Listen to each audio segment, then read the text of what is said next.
So mga ka-Oblox, nandito na naman tayo at tayo ay gagawa ng pork giniling. Ito po ang mga gagamitin natin: giniling na pork, carrots, at saka potato, patatas. Siyempre ang kasama niyan, igigisa natin itong bawang at saka sibuyas. And of course, lalagyan natin ng konting sili pero medyo manghang. And then ito naman na nor, saka laurel, and then itong paminta, siyempre mantika pang isa, itong tomato sauce natin gagamitin. So asin pa pala, wala lang, nandyan sa kabila yung asin. So tirahin na natin to, igisa na natin. So mga ka-Oblox, maglalagay na tayo ng mantika. Kunti lang po, pang isa lang.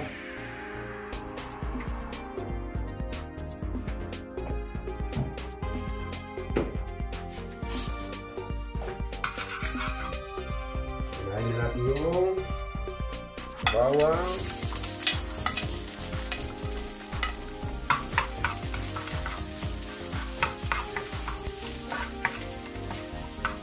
Pag medyo nakilita ng kulay brown na siya, susunod natin yung sibuyas. Typical lang pagigisa natin sa araw-araw.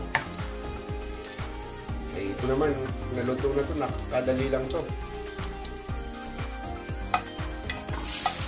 Lagyan natin sibuyas. Susunod na natin yung karne, yung pork giniling.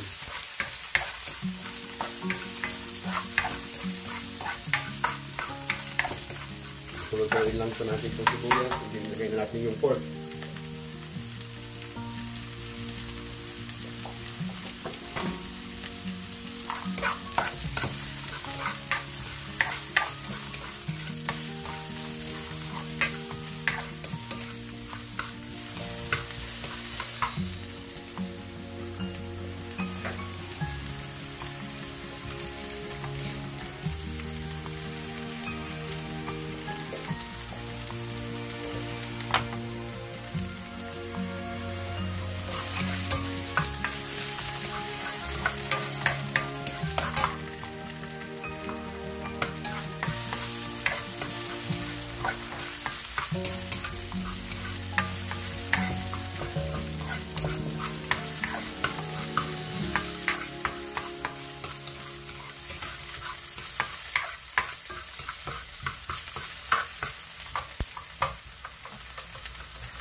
So, pwede natin ilagay na yung pork natin, mga ka-Oblox. Ito na.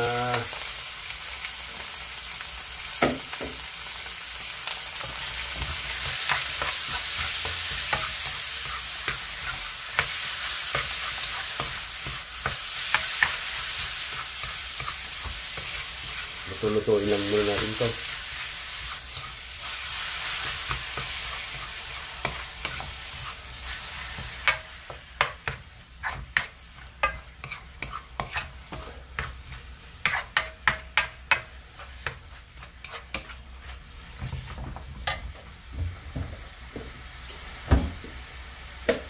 Then lagyan natin ito ng asin. Huwag lang masyado.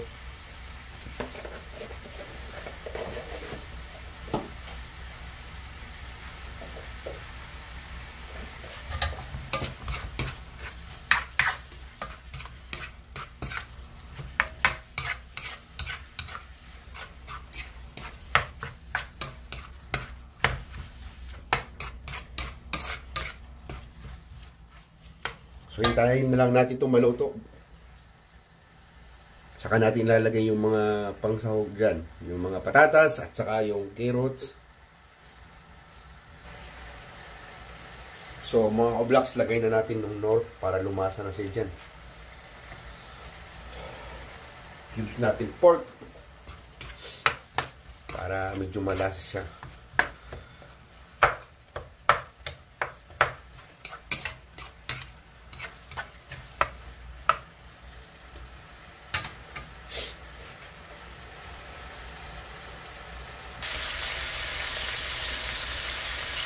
So, yan na po siya. Malabas na yung mantika. Medyo luto-luto na ng konti yan. Kasi medyo may taba rin kasi yung pork na giniling na binili ko. Yung mas masarap, medyo may taba-taba. Yun ang nagpapalasa dyan. So, ang tabay lang. Mamaya ilalagay na natin yung patatas natin.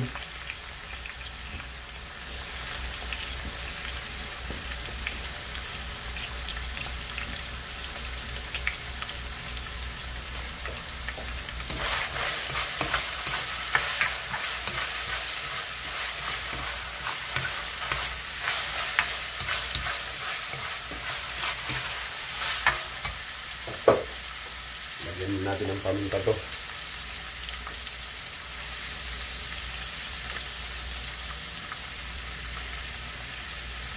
Last bit ko kasi yung pag nagluluto ako medyo maanghang ng konti. Kaya lalagyan po natin ng medyo dagdagan natin yung paminta natin. Pero depende naman sa niluluto. May mga niluluto naman na di kailangan ng maraming paminta.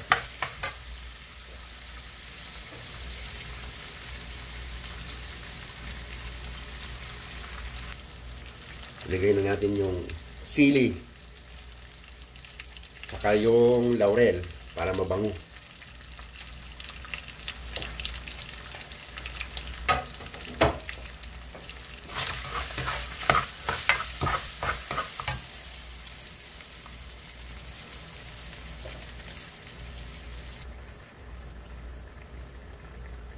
So mga ka-oblaks, nilagyan natin ito ng konting tubig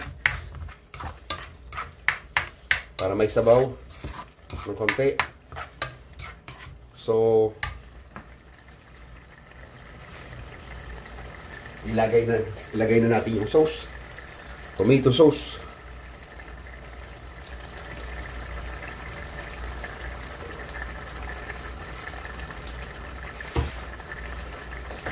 Ito kasing gamit yung tomato sauce. Ketchup to dito sa Korea. Kaya medyo matamis-tamis na to.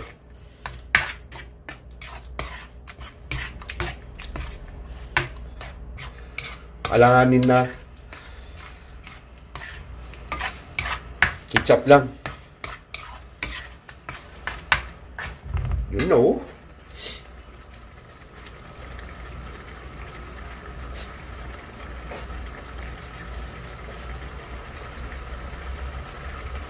Isusunod na natin yung patatas.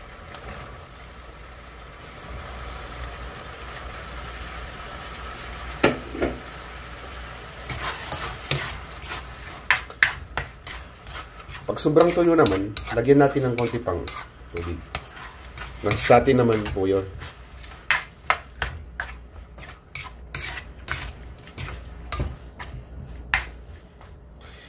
No.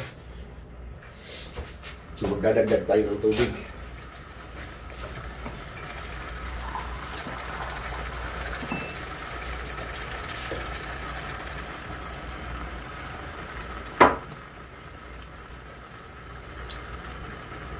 Mga konting minuto lang po, ilalagay na natin yung keros. Yung keros naman kasi kahit medyo hilaw-hilaw pa yan, okay lang kasi kinakain niya natin yung hilaw. Unlike sa patatas, di ba? So guys, maglalagay ako ng asukal. Pero ito, optional lang to kung sinong gustong maglagay ng asukal. Pero ako, konting asukal lang. Para gusto ko tumamis-tamis ng konti. Optional lang po yun.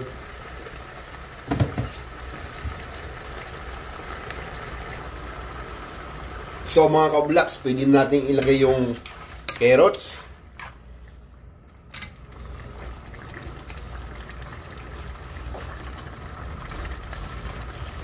Mukhang ang rami ng carrots ko, pero okay lang yan.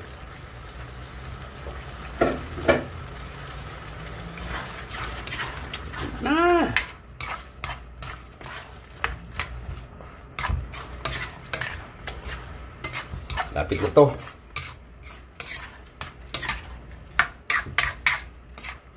Ay sa mga hindi pa po pala nagsusubscribe sa akin, pakisubscribe naman po yung channel ko. Likes and comments. And paki-click po yung bell button para updated po kayo sa lahat ng mga bagong upload kong video. Salamat po sa lahat ng magsusubscribe sa akin. Salamat din po sa mga nanood nito.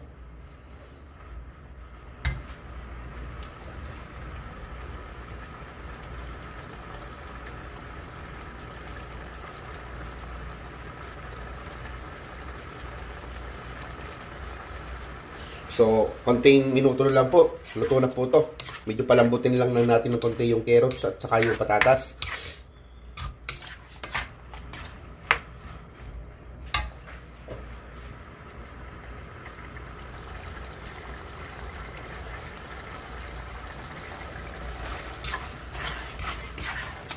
Yun oh. Mukhang masarap.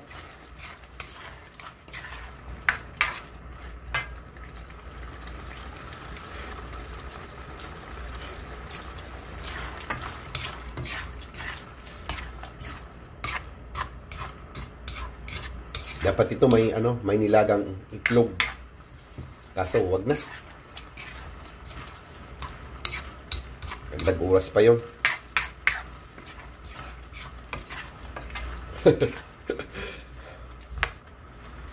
Yun oh.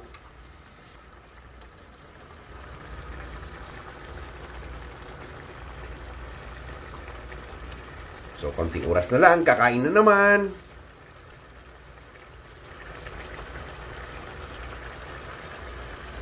So, madali lang naman magluto ng pork giniling. Kaya ako natutunan ko lang to, nanonood lang ako sa YouTube before. Kaya yun, ang pagluluto naman ay sa hilig lang to eh.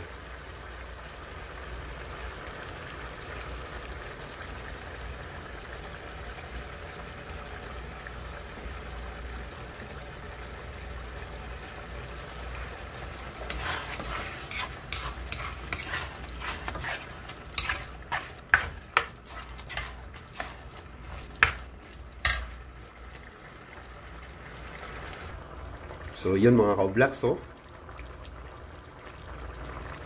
Konting-konti na lang. Kakain na naman. Sarap! Mukhang masarap. Pero, tikman ko kanina, masarap talaga.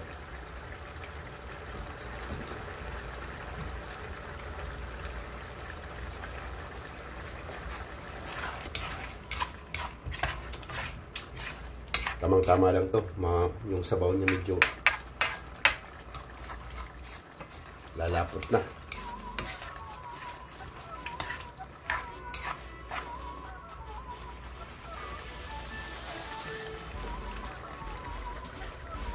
So mga ka-vlogs, pinatay ko na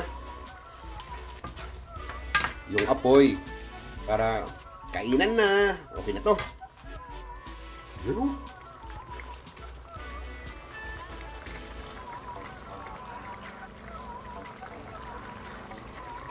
So, kain na tayo. So, mga ka-vlogs, ito na po yung giniling natin. Pork giniling. Kainan na. Salamat po sa lahat ng nanood ng video ito. Paki-subscribe na lang po. Salamat.